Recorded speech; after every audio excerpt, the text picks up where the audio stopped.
네, 네 번째 시간이고요. 이번 시간에는 남북국 시대, 즉 통일신라와 발해의 그런 모습들 핵심 체크해 보도록 하겠습니다. 통일신라와 발해에 대해서 볼 텐데요. 통일 후 신라는 정치 내용 당연히 좀 많이 나오는 편이고요. 그 다음에 통일 후 신라의 사회 모습들이 좀 있어요. 그 다음에 문화 많이 출제가 됩니다. 그 다음에 발해의 다양한 특징들을 물어볼 텐데요. 조금 구체적 내용들을 좀 보도록 할게요. 통일 후 신라의 정치 부분에 대해서는요. 주요 왕들을 물어보는 경우가 많은데요. 많이 출제되는 인물이 신문왕이 있고요. 그 다음에 뭐 문무왕이 출제가 되기도 하고요. 그 다음에 뭐 말기에 가서 진성여왕 때의 그런 사건들을 또 물어보는 경우도 있습니다. 근데 주로 이 신문왕 때 왕권 강화했던 사건 있잖아요. 그 사실들을 많이 물어보는 경우가 있습니다. 그 다음에요. 신라 말기, 이때 왕은 이제 진성여왕인데요. 뭐 진성여왕 때뿐만 아니라 신라 말기로 하대로 가면서 진골 귀족들의 다툼도 많았고, 그 다음에 호족 성장하고 육두품이 또 새로운 어떤 그 저항적 그런 이미지로 또 발전을 하게 되고요. 선종이 유행하고 그런 그 다양한 말기적 현상들이 있거든요. 이걸 물어보는 경우도 꽤 많이 있습니다. 그 다음에 통일 후 신라 이제 사회 모습을 보면요. 특징적 제도들이 좀 있어요. 예를 들면 그 민정문서 이런 거 있잖아요. 그 사회에서 수치를 정확하게 하기 위해서 만들었었던 그런 어떤 유물이 될 수도 있고요. 제도가 될 수도 있는 그런 것들 많이 물어보고요. 또 통일신라에서 또 많이 나오는 그 제도가 토지 관련 제도예요. 노급, 시급, 또 관료전 지급 이런 내용들이 있는데요. 그거 많이 물어보는 편입니다. 그 다음에 문화 부분으로 가서요. 이 불교 미술과 관련된 내용들 많이 알아두셔야 됩니다. 통일신라 시대는 사실 초반부터 불국사, 석굴암, 또 불국사 안에 뭐 석가탑, 다보탑 이런 그 유물들이 있거든요. 많이 나옵니다. 많이 나오고 또 신라 하대에 가서 유행했었던 그런 뭐 승탑이나 또 석탑의 또 다른 모습들 비교해서 맞출 수 있는 그런 실력이 되셔야 됩니다. 그래서 불교 관련 유물도 잘 파악해 주십사 당부를 드리고 싶네요. 발해 같은 경우는 주요 왕들이 나옵니다. 왕, 문제에 나오는 왕 3명 있습니다.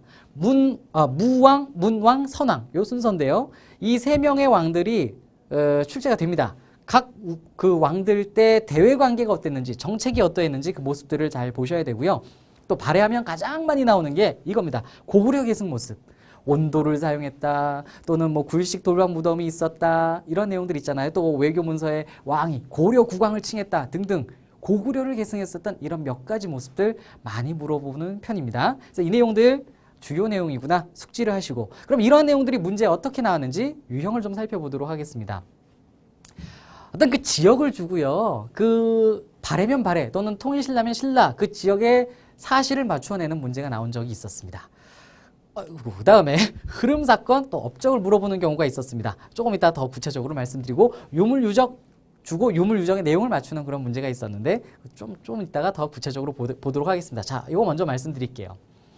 각 국가의 자료를 줍니다. 예를 들면 발해의 상경성 모습을 주고 발해의 사실을 맞추도록 하는 문제 또는 통일신라의 어떤 지역을 주고 그 통일신라의 모습을 또 맞추도록 하는 문제 이런 지역 또는 국가의 자료를 주고 그 국가의 내용을 국가의 특징을 구분해내는 답지에서 골라내는 그런 문제를 많이 줍니다. 그 다음에 이 흐름 사건인데 이건 통일신라에서 많이 나오는 겁니다. 발해보다는 이 흐름 사건이 이제 통일신라에서 많이 나오는데 통일 후 신라의 여러 사건들이 있거든요. 예를 들면 신문왕 때 왕권 강화하는 그런 사건들 또는 신라 말에 있었던 여러 가지 그 말기적 사건들이 있습니다. 그런 것을 사료로 주고 또는 뭐 사파를 주기도 합니다. 이런 여러 자료를 준 다음에 그 사건이 있었던 시기의 사실을 골라내라 또는 그 시기에 해당하는 인물의 상황을 골라내라 이런 문제가 많이 출제가 됩니다. 잠시 후에 우리가 대표 문제를 통해서 보도록 하겠습니다. 그 다음에 유물 유적을 주는 경우가 있는데요. 예를 들면 불교 유물 유적을 주고 그 유물 유적의 사진을 고른다든지 사실을 맞춰내는 특징을 골라내는 문제가 나오기도 하고요. 또는 뭐 민정문서와 같은 그러한 그 유물의 사진을 주고 그 유물의 특징을 골라내는 이런 문제를 주기도 합니다. 이 유물 유적 문제는 각 시대별로 굉장히 자주 출제가 되는 그런 모습임을 또 우리가 파악할 수도 있습니다. 그럼 대표적인 문제들을 좀 살펴보도록 하겠습니다. 자, 밑줄 친 이 나라에 대한 설명으로 옳지 않은 것을 골라라 이건데요. 발해의 상경성을요. 그림 자료로 주었습니다. 그리고 이것만 가지고 사람들이 못 풀까 봐 오른쪽에 핵심 그 힌트를 막 던져주고 있습니다. 자, 밑줄 친 이 나라인데요. 이 나라는 수도가 상경성이래요. 그러면서 이거 보는 순간 많은 사람들이 이 나라는 발해구나 알 수가 있습니다. 발해. 제가 이 조작을 자꾸 실수를 하네요. 어쨌든 여러분들 뭐 혼동 없이 보시기 바랍니다. 자, 상경성이 수도인 나라는 발해예요. 그래서 발해의 힘을 알려주는 가장 중요한 힌트가 이겁니다. 아래 내용은 상경성에 대한 그 부수적인 그런 설명들인데 굳이 이런 내용들을 모르더라도 상경성만 알면 풀 수 있는 그런 문제였습니다. 자, 이렇게 국가, 지역에 대한 힌트를 주고 그 나라에 대해서 틀린 거 고르는 문제였습니다. 한번 봅니다.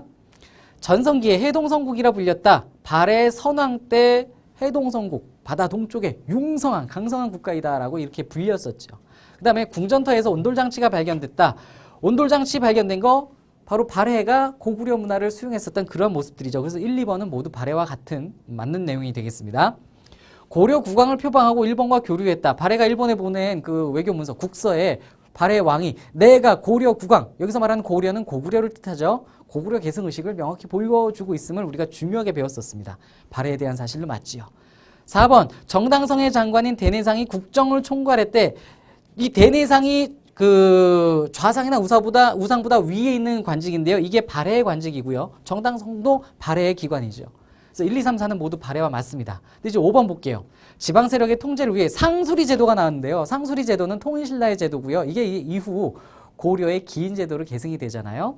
그래서 답 5번 골라내는 그런 문제였는데 국가를 자료로 주고 국가의 특징을 구분해내는 이런 문제 많이 볼 수 있습니다. 자, 다음. 이건 이제 25회 5번 문제인데요. 가나 사건이 일어난 시기 국왕에 대한 설명으로 옳은 걸 골라라. 여러분들에게 가나 자료를 주는데요. 이 두 자료를 통해서 각 시기 국왕을 알아내라는 겁니다. 그래서 결국에는 이거는 국왕, 인물을 알아야 풀 수 있는 그런 문제였습니다. 자, 한번 볼게요. 가 지문을 보면요. 여기 자장이라는 게 힌트예요. 신령한 사람이 자장인데 여기 그래서 원래 문장에는 자장이 없었는데 힌트로 자장을 넣어준 겁니다. 일러서 지금 너희 나라는 여자로서 임금을 삼았기 때문에 덕은 있으나 위험이 없으므로 자, 여자가 임금이래요. 아, 신라겠구나. 자장이 있던 시절에 여자 임금이 누구더라? 선덕여왕입니다. 좀 더 봅니다. 황룡사에 9층탑을 세우면 이웃 나라들이 항복을 하고 9개 나라가 와서 조공할 것이며 자, 자장이 황룡사 9층 목탑을 세우자고 건의를 하는 장면입니다. 이때 왕이 신라에서 선덕여왕이지요. 그래서 가 때의 국왕은 선덕여왕임을 알아두시면 됩니다. 나를 보도록 할게요. 백성들이 조세를 바치지 않아 창고가 텅텅 비어 나라 재정이 궁핍해졌다. 엉망이다라는 거예요. 지금 말기적 현상이에요. 왕이 사자본에 독촉하니 이로 인해 사방에서 도둑이 벌떼처럼 일어났다. 원종과 애노 등이 사벌주를 근거로 반란을 일으켰다. 원종과 애노의 난이 있었던 시기에 신라왕은 진성여왕입니다. 그래서 선덕여왕, 진성여왕을 주는 그러한 자료예요. 이렇게 사건을 준 겁니다. 사건을 주고 그 시기에 왕 알고 있느냐 묻는 문제였던 것이죠. 왕을 파악한 다음에 거기에서 이제 왕에 대한 특징을 골라내면 되는 거예요.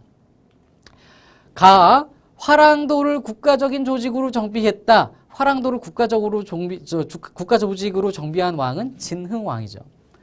2차 돈의 순교를 계기로 불교를 공인했다. 이거는 신라 법흥왕 때 사실이고요. 그래서 진흥왕, 법흥왕은요 모두 통일신라 이전의 그런 왕들이잖아요. 나를 볼게요. 각각 위홍으로 하여 3대목을 편찬하게 했다. 자, 나인데요. 나가 진성여왕이죠.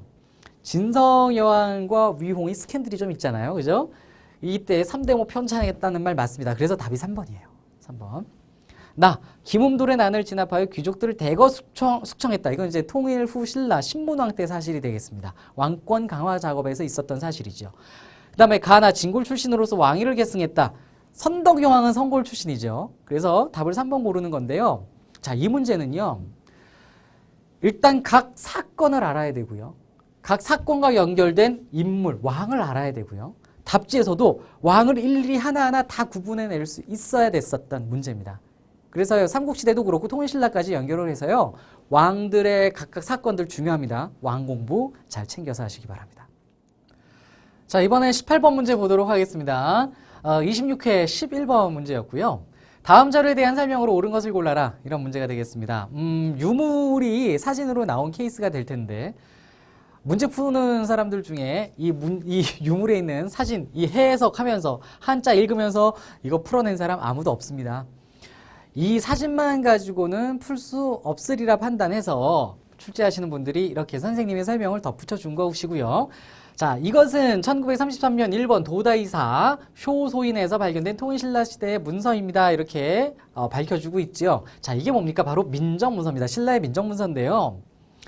이 도다이사 소쇼인은 뭐 일본의 어떤 그 보물창고 비슷한 데예요. 그래서 각종 여러 가지 그 내용들이 여기 담겨져 있는데 여기서 나온 것 중에 하나가 신라 시대의 서원경 지역의 민정문서입니다. 이 민정문서를 보면은 여러분들 뭐 공부하셨으니까 알 텐데 그 지역의 뭐 인구 숫자, 뭐 그 가축 숫자, 뽕나무 숫자 뭐 일일이 다 기록을 해놓잖아요. 이렇게 왜 지역의 그 후구수, 뭐 경제 상황을 국가가 명확히 파악했냐 이건데 이건 잘 수취하기 위한 그런 또 목적이 있었겠죠. 어쨌든 이 민정문서의 특징을 아래에서 잘 골라내라. 이런 문제가 되겠습니다. 자, 한번 골라보도록 하겠습니다. 1번, 지방관의 근무 성적을 평가 문서다.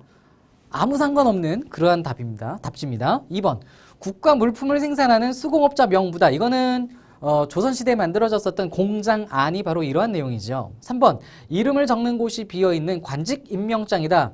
이름이 비어있다. 그래서 우리가 공명첩이라고 부르죠. 조선시대의 내용이 되겠습니다. 4번, 재산 상속과 분배에 대한 내용이 기록되어 있다. 이건 분재기라는 건데요. 재산 상속에 재산을 분배하는 그런 내용이 담겨져 있습니다. 답은 5번이네요. 호구를 남녀별 연령별로 구분하여 기록했다. 그래서 오늘날 남아있는 민정문서는 오늘날 청주에 해당하는 그 신라시대 서원경 지역의 이러한 내용들이 바로 민정문서의 답이 되겠습니다. 그래서 답은 여러분들 5번 고르시면 되는 그러한 문제였습니다. 핵심은 이렇게 유물, 특징이 설명이 되고 그 유물의 특징을 답으로 골라내는 이러한 유형이 굉장히 많이 나오고 있음을 파악해 주시면 되겠습니다.